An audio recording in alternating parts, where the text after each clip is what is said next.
नमस्कार, मी सिद्धेश ताकवले. दुपारचा 1 वाजतोय आणि आपण पाहताय जय महाराष्ट्र बुलेटिन मध्ये आपल्या सगळ्यांचं स्वागत. बुलेटिनच्या सुरुवातीलाच बातमी आहे राज्यातून.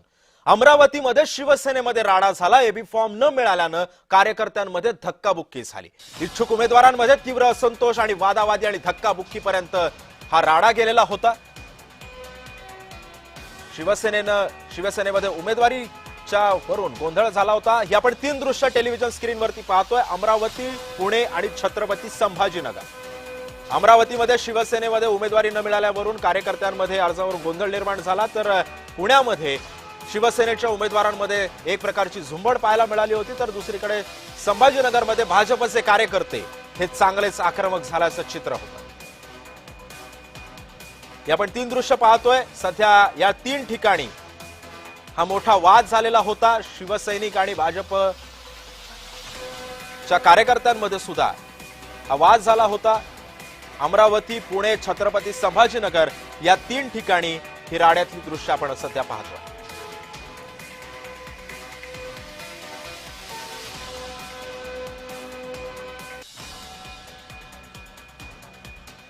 अमरावतीमध्ये शिवसेनेचे उमेदवार होते ते एकमेकांमध्ये भिडलेले होते. उमेदवारी अर्जावरून घोळ निर्माण झालेला होता. या घोळाचं रूपांतर नंतर वादावादामध्ये झालं. त्यानंतर पुण्यामध्ये सुद्धा शिवसेनेच्या उमेदवारांमध्ये एक प्रकारची झुंबड उडाली. इथे सुद्धा धक्काबुक्की एकमेकांना करण्यात आली. पोलिसांनी सुद्धा हस्तक्षेप केला. वरिष्ठ नेते सुद्धा पुण्यामध्ये उपस्थित होते. विजय शिवतारे आणि नीलम गोरे सुद्धा या ठिकाणी उपस्थित होते. मात्र त्यांच्यासमोरच या उमेदवारांनी गोंधळ घातला. तर तिकडे छत्रपती संभाजीनगरमध्ये भाजपच्या कार्यकर्त्यांमध्ये वाद झाला होता. पोलिसांनी मध्यस्थी केल्यानंतर सुद्धा हा वाद शमला नाही. मात्र वादाचं रूपांतर पुढे धक्काबुक्कीमध्ये सुद्धा झालं. ही 3 दृश्य आपण सध्या पाहतोय. अमरावती, पुणे आणि छत्रपती संभाजीनगरमध्ये उमेदवारांमध्ये अर्जावरून गोंधळ निर्माण झाल्याचं चित्र आहे. भाजपचे कार्यकर्ते छत्रपती संभाजीनगरमध्ये संतप्त झाले होते. पुण्यामध्ये शिवसेनेच्या उमेदवारी अर्जावरून झुंबड उडाला होता, धक्काबुक्की झाली होती. तर अमरावतीमध्ये सुद्धा उमेदवारी अर्जावरून गोंधळ निर्माण झाला.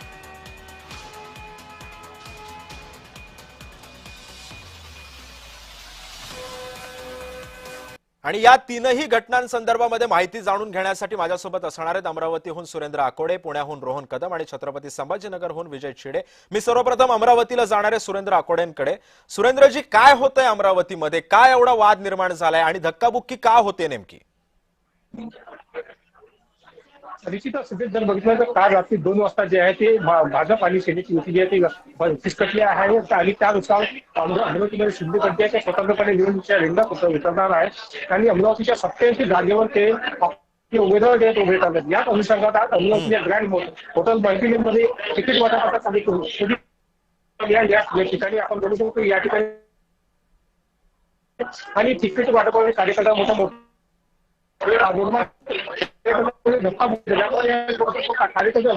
या ठिकाणी नामांकन आपल्याला मिळावा या अनुषंगाने प्रत्येकाची धावपळ या ठिकाणी होती.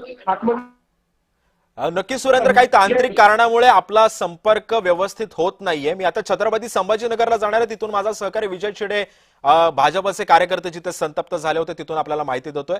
विजय, सध्या तिथलं वातावरण कसं आहे? या कार्यकर्त्यांना शांत करणं पोलिसांना आता सहज शक्य झालेलं आहे का? आणि सध्याचं वातावरण कसं आहे? नक्कीच सिद्धेश, जर पाहिलं तर भाजपच्या कार्यकर्त्याला उमेदवारी न मिळाल्यामुळे हे कार्यकर्ते जे आहे ते आक्रमक झाले होते. मात्र भाजपकडून बी फॉर्म वाटप झालं नसल्याचं देखील त्यांना सांगण्यात आलं होतं. मात्र आम्हाला माहिती मिळाली त्यांना गपचित जे आहे ते काही उमेदवाराला बी फॉर्म वाटल्याचा आरोप जो आहे तो या कार्यकर्त्यांनी केला होता. त्यानंतर काही महिला ज्या आहेत त्या भाजप कार्यालयामध्ये येऊन आक्रमक झाले होते. आत्मदहनाचा प्रयत्न देखील त्या ठिकाणी महिलेने केला होता. एका पुरुषांनी तर बघितलं तर पेट्रोल जे आहे ते देखील सोबत कार्यालयामध्ये आणलं होतं. आम्ही भाजपशी निष्ठावंत आहोत तरी देखील आम्हाला उमेदवारी दिली जात नाही. आयात केलेल्या उमेदवाराला उमेदवारी दिली जाते. आमचं कुटुंब असेल, आई वडील असतील, संपूर्ण भाजपचं काम करतात. 30-35 वर्षापासून आम्ही निष्ठावंत भाजपचे आहोत तरी देखील आम्हाला नगरसेवकासाठी डावललं जात असल्याचा आरोप जो आहे तो या ठिकाणी कार्यकर्त्यांनी केला होता. दुसऱ्या पक्षातून आयात केलेल्या उमेदवाराला उमेदवारी दिली जाते असा आरोप जो आहे तो त्यांनी केला होता. त्यानंतर भाजप कार्यालयामध्ये मोठा राडा जो आहे तो आपल्याला या ठिकाणी झाल्याचा पाहायला मिळाला. पोलिसांनी वेळ जे आहे ते अक्षरशः या ठिकाणी केला होता. मात्र काही कार्यकर्ते रस्त्यावरती उतरले होते. बरं. भाजप कार्यालयासमोर ठिय्या आंदोलन देखील या कार्यकर्त्यांनी केल्याचं आपल्याला पाहायला मिळालं होतं. आम्ही अनेक दिवसापासून भाजपचे काम करतो, मात्र वरिष्ठ नेते जे आहेत ते आम्हाला डावललं जातं आणि त्यांच्याच कुटुंबातील काही नातेवाईकांना उमेदवारी दिली जाते असं देखील त्यांनी म्हणलं होतं. असा आरोप जो आहे तो भाजपच्या काही स्थानिक पातळीच्या नेत्यावरती या कार्यकर्त्यांकडून केला जातो. ज्यावेळेस तुमची निवडणूक असेल, लोकसभा असेल, विधानसभा असेल, यावेळी आम्ही प्रत्येक वार्ड असेल, प्रत्येक घरोघरी जाऊन तुमच्यासाठी काम करतो. मात्र ज्यावेळेस आमच्यासारख्या निष्ठावंत कार्यकर्त्यांना उमेदवारी द्यायचा वेळ होतो त्यावेळेस तुम्हाला तुमचे नाते दिसतात असा देखील आरोप जो आहे तो या महिलेने केला होता. काही महिला ज्या आहेत त्या आक्रमक झाल्या तर काही भाऊक देखील त्या ठिकाणी नक्कीच विजय. त्यामुळे या सगळ्या पार्श्वभूमीवरती आता काय नेते वरिष्ठ पातळीवरती निर्णय घेतात हे सुद्धा पाहणं महत्वाचं ठरणार आहे. मी आता पुण्याला जाणार आहे, कारण पुण्यामध्ये सुद्धा शिवसेनेच्या उमेदवारांमध्ये काहीसा गोंधळ निर्माण झालेला होता. तिथून माझा सहकारी रोहन कदम सध्या आपल्याला या सगळ्या संदर्भातली माहिती देणार आहे. रोहन, सध्या तिथलं वातावरण कसं आहे? कारण वरिष्ठ मंडळी तिथे उपस्थित होती. एक म्हणजे विजय शिवतारे आणि नीलम गोरे, हे दोघंही जण एबी फॉर्मचं वाटप करत होते आणि तिथे त्यांच्या समोरच हा गोंधळ झाला. या गोंधळाचं वातावरण नंतर धक्काबुक्कीमध्ये झालं. सध्याची तिथली परिस्थिती कशी आहे? खरं तर अगदी थोडा वेळ राहिला एबी फॉर्म जमा करण्यासाठी आणि अजून देखील गोंधळाचीच परिस्थिती पाहायला मिळते. कारण का आपण तिथेच आहोत जिथे विजय शिवतारेंकडून एबी फॉर्मचं वाटप केलं जात आहे. अगदी या पाठीमागच्या खोलीमध्ये बराच काळ हे वाटप केलं होतं. कारण का यापूर्वी जिथे हे रोहन, मी तुला थोडंसं